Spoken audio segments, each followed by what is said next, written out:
అర్జున్ ప్రసాద్ తన వల్లే అతిథి కాళ్ళపై పడాల్సొచ్చిందని గిల్టీగా ఫీల్ అవుతూ ఇంట్లోకి రాను అంటూ ఉంటాడు గౌతమ్.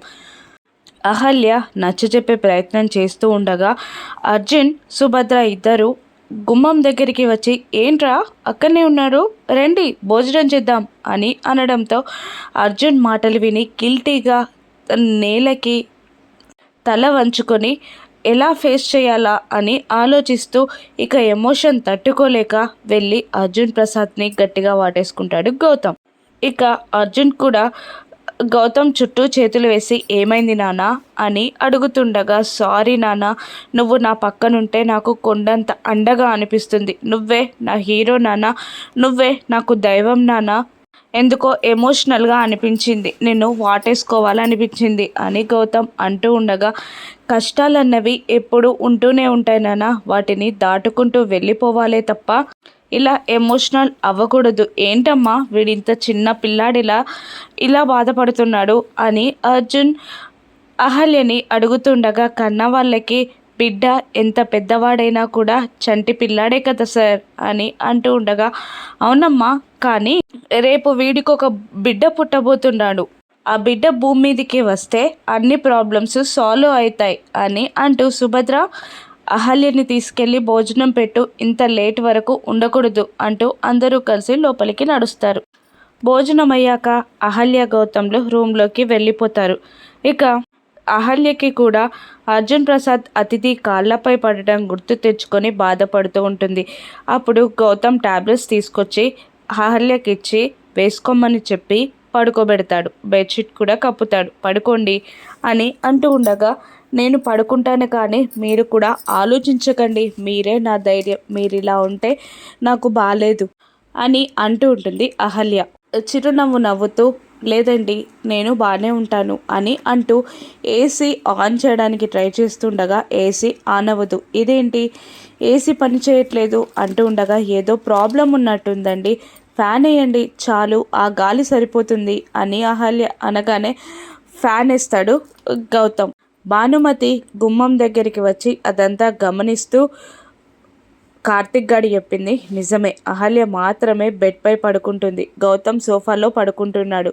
ఇక ఆ ఫ్యాన్ ఊడి అహల్య కడుపుపై పడడం, అది కేకలు పెట్టడం, నా మనవడు సేఫ్గా ఉండడం, దాని కడుపులోని బిడ్డ చచ్చిపోవడం అన్నీ ఒకేసారి జరుగుతాయి, నా మనవడు సేఫ్గా ఉంటే సరిపోతుంది, దాన్ని కేకలు విన్నాక వస్తా అని అనుకొని భానుమతి అక్కడ నుండి వెళ్ళిపోతుంది. కానీ ఉక్కగా ఉంటుంది, గాలి కూడా వేడిగా రావడంతో అహల్యకి నిద్ర పట్టదు. అహల్య అవస్థ చూస్తూ గౌతమ్, ఏంటండి అహల్య గారు నిద్ర పట్టట్లేదా అంటూ ఉండగా, గాలి సరిపోవట్లేదండి అంటూ ఉంటుంది అహల్య. అవునండి గాలి సరిపోవట్లేదు, పైగా వేడిగా వస్తుంది, నేను ఏసీ చెక్ చేస్తాను ఆగండి అంటూ సోఫా ఎక్కి ఏసీ చెక్ చేస్తుంటాడు గౌతమ్. అప్పుడే అటువైపుగా వెళ్తున్న అనా అవంతిక బుజ్జిగాడు గౌతమ్ని చూసేస్తారు. ఏంట్రా ఈ నైట్ టైం పడుకోకుండా ఏసీ ఏదో చేస్తున్నావు అంటూ ఉండగా, అక్క అది ఏసీ పని చేయట్లేదక్క, అహల్యకి నిద్ర పట్టట్లేదు, అందుకనే ఏసీ రిపేర్ చేస్తున్నా అనగానే అవంతిక మెదడులో తలుక్కుమని ఒక ఐడియా వస్తుంది. ఇక పోరా మా రూమ్లకి, నేను ఇక్కడికి వస్తానులే అంటూ ఉండగా, ఏంటక్క అలా మాట్లాడుతున్నావు అని అంటూ ఉండగా, అవునరా మొన్న నీ పెళ్ళాం పైకి ఎక్కలేదని, కడుపులో బిడ్డకి ప్రాబ్లం అవుతుందని మమ్మల్ని రూమ్ షిఫ్ట్ అవ్వమన్నావు కదా అని అంటూ ఉండగా, ఇప్పుడు అంటే బావ బాధపడతాడేమో అక్క, నేను అలా అనలేదు అని అంటుంటాడు గౌతమ్. ఇప్పుడు అలాగే అంటావు, ఆ మధ్యరాత్రి లేచి నా పెళ్ళానికి నిద్ర పట్టట్లేదు, అలా అయితే కడుపులోని బిడ్డకి కూడా ప్రాబ్లం అక్క, మా రూమ్ షిఫ్ట్ అవ్వండి అక్క అని అంటూ ఉంటారు. దాని బదులు ఇప్పుడే షిఫ్ట్ అయిపోతే బెటర్ కదా అంటుండగా, అక్క నేను అలా అనలేదు అని అంటూ ఉంటాడు గౌతమ్. అప్పుడు అవంతిక, నువ్వు అలాగే అంటావురా ఇంకాసేపు అయితే, అయినా నాదొక చిన్న డీల్, మొన్న పండక్కి నగలేమంటే అహల్యకి ఇచ్చావు, నన్ను జెలసీ అన్నావు, ఇప్పుడు నాకు ఒక వడ్డానం కొనిస్తావా అని అడుగుతూ ఉంటుంది అవంతిక సంబరంగా.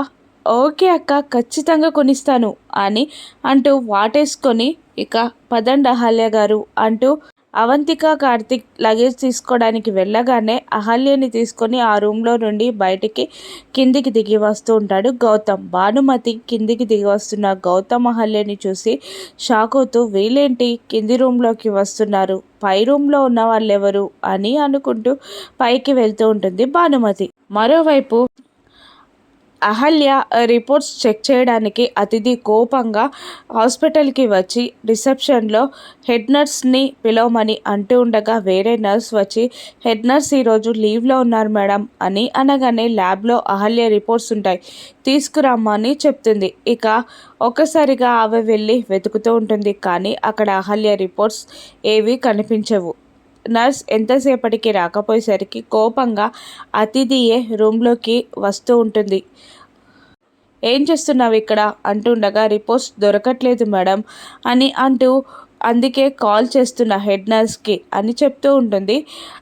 ఆ నర్స్ అప్పుడు తొందరగా వెతుకు అంటూ ఉండగా అక్కడున్న టెక్నీషియన్ మేడం రిపోర్ట్స్ దొరకకపోయినా మాన్యువల్లో ఉంటాయి కదా, కంప్యూటర్లో ఉంటాయి కదా అని అంటుండగా అలాగే అని చెక్ చేస్తుంటాడు అతను. కానీ సారీ మేడం, 4th అహల్య పేరుతో ఏ రికార్డ్ లేదు, నాకు తెలిసినంత వరకు గుర్తున్న వరకు మీరే వాటిని డిలీట్ చేయమన్నారు మేడం అని అంటుండగా అవును నిజమే కదా అని అనుకుంటూ ఉంటుంది అతిథి. మరోవైపు ఆ రూమ్లో ఎవరున్నారు అని భానుమతి ఆలోచిస్తుండగా అవంతిక బుజ్జిగాడు గుర్తొస్తారు. వాళ్ళిద్దరూ రూమ్లోకి వెళ్ళడంతో తలుపు బాధేస్తూ బయటికి రమ్మని నా రూమ్లో పడుకోమని అంటూ ఉంటుంది భానుమతి. వామ్మో, నీ గురుక నేను భరించలేను, రాత్రంతా జాగారం చేయాలి, నేను రాను అంటూ ఉండగా అవంతిక కూడా అవునమ్మమ్మ నేను కూడా రాను, నీ గుడుక నాకు కూడా ఎక్స్పీరియన్సే అని అంటూ ఉంటుంది. ఈసారి గురుక పెట్టనే,